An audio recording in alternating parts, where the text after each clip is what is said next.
Hammaga assalomu alaykum. Bugun sizlar bilan bolajonlarga juda ham yoqadigan yumshoqqina, do'mboqqina bo'lgan pitsa tayyorlaymiz. Ertalabki nonushtaga yoki maktabga solib bersa ham bo'ladi. Buning uchun bizga faqatgina sut, dro'jji, shakar va tuz kerak bo'ladi. Bir bokal iliqdan issiqroq sutga 1 choy qoshiq tuz, 1 choy qoshiq shakar va 1,5-2 choy qoshiq dro'jjini solib yaxshilab aralashtirib olamiz.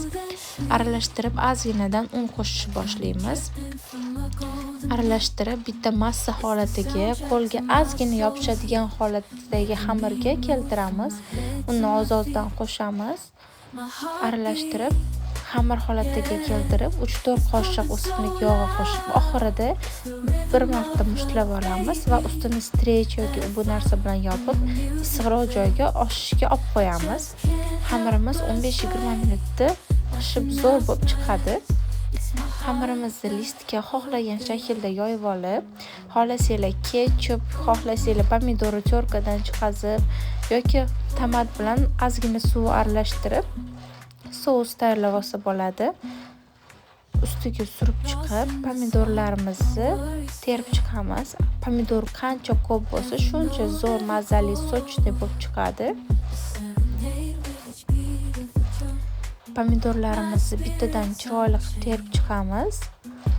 Keyin nachinkasi uchun uydagi bor narsalardan foydalanamiz. Pizzani shunisi ham zo'r.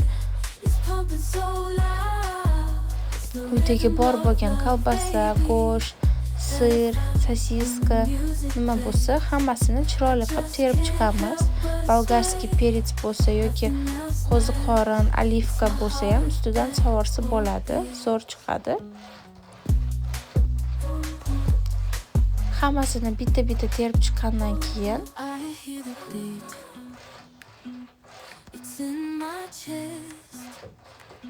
got me feeling some kind of way. I confess the rhythm takes over.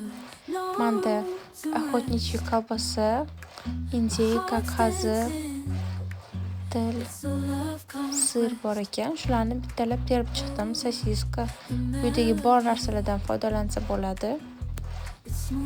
Quruq pomidor va ustidan sir qilib olsa ham bo'ladi. Juda ham mazali bo'lib chiqadi. Hammasini chiroyli qilib, ravnomerni, ya'ni joy qoldirmasdan hamma joyga yetadigan qilib terib chiqib oldim.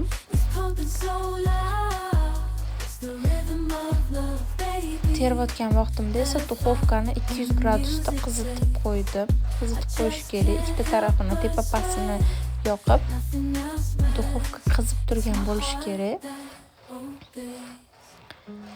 Hammasini terib olganimdan keyin duxovkaga 15 minutga 180 gradusga duxovkani rejimini pasaytirib 180 gradusga yuboramiz.